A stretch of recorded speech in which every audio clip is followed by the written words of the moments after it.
I mean, I'm a gay man, and I've never supported a football team before. I've never come to matches. I might have supported it from afar on the television or the radio, but it's far too intimidating an atmosphere if there are homophobic chants all the time, and you just don't know whether you're safe or not. And here, you're not only safe, but difference is celebrated. Homophobia, we say no. Racism, we say no. Sexism, we say no. Oh, we say no. Whitehawk is a club on the east of Brighton, which is sort of on the south coast of England. They're a non-league side, so they're sort of not in the Premier League, not in the Championship. No doubt everyone's heard of Brighton and Hove Albion, but we are the second biggest club by some way, it has to be said. We might play against teams that represent whole cities, but we're just a council estate. And there's something about that that infuses the spirit, that infuses our politics as well. Whitehawk Estate was actually the area of greatest deprivation in the whole of the United Kingdom. And the thing is, locally, especially here within Brighton, Whitehawk Estate has got this bad reputation as a place where all the undesirables live. It's never going to amount to anything. It's kind of all right. When I say to people come from Whitehawk, if they don't say, oh, where's that? They're like, oh, really? It gets a bit of a raw deal as being the place where nobody works. There's a real lack of education, everybody's unhealthy. I think the misconceptions are that they're all poor, they're going to rob your house, they're all on drugs. And Whitehawk itself now, it's not that way at all, and I think that's something that we're really trying to get across to people and try and sort of debunk that myth. And yet, we've got this football club that encapsulates the entire spirit of this amazing city that we call home. We say football's for all, football's for all.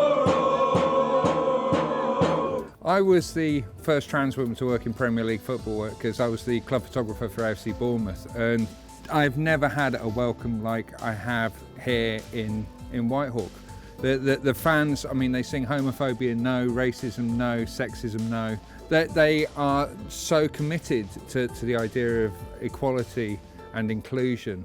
It's like family, that I know I can invite absolutely anybody. I can invite people who've never been to football, my gay friends, my women friends. I know they'll be welcomed here. It means it's just democratic. It really is for everybody. I mean, isn't football a democratic game?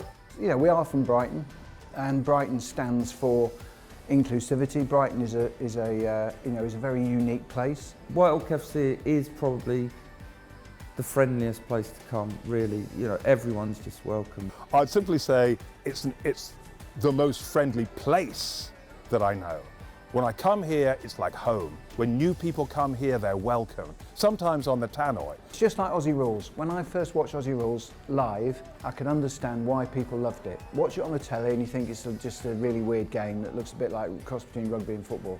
You go to the MCG and you watch a game and you suddenly realise what it's all about, and that's exactly what it's like here. The club's motto is football for all, and it really is here. Oh, Lucas Rodriguez, oh, he gets from the Regis, oh, when he's got a voice today. Yeah, they're fun. They're fun. Doesn't matter if they're 10-0 up or 10-0 down, you will always hear the Ultras singing.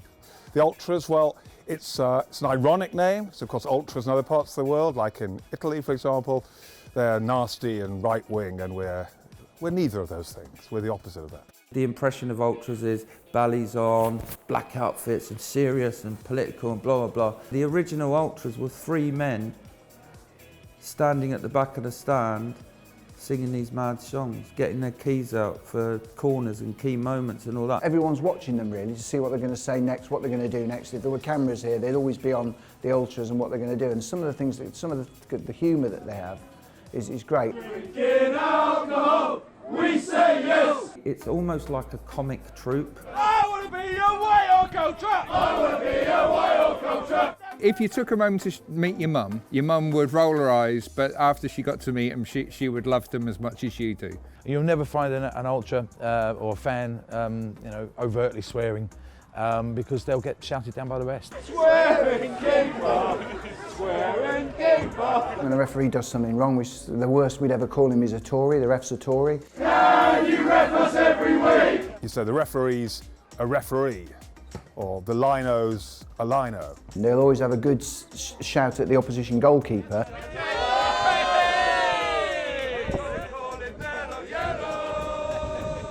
But it's all in good fun, and he will come over and usually shake their hand at the end of the game, whether they won or lost, and I like that sort of atmosphere. It's a club where you know the fans by name and they know the players, and after games, win, lose or draw, the players will go up and greet the fans after the game and thank them for coming, and that happens home or away. If we could got the leagues and do really well, this spirit that we've got will go with us. If anybody watching this comes here, they'll be welcomed like a friend. They'll be embraced, if they're not careful, quite literally. It's that peer pressure from the terraces that turns around to fans who are abusive or are racist or are homophobic and says to them, you know what, that's unacceptable at our club.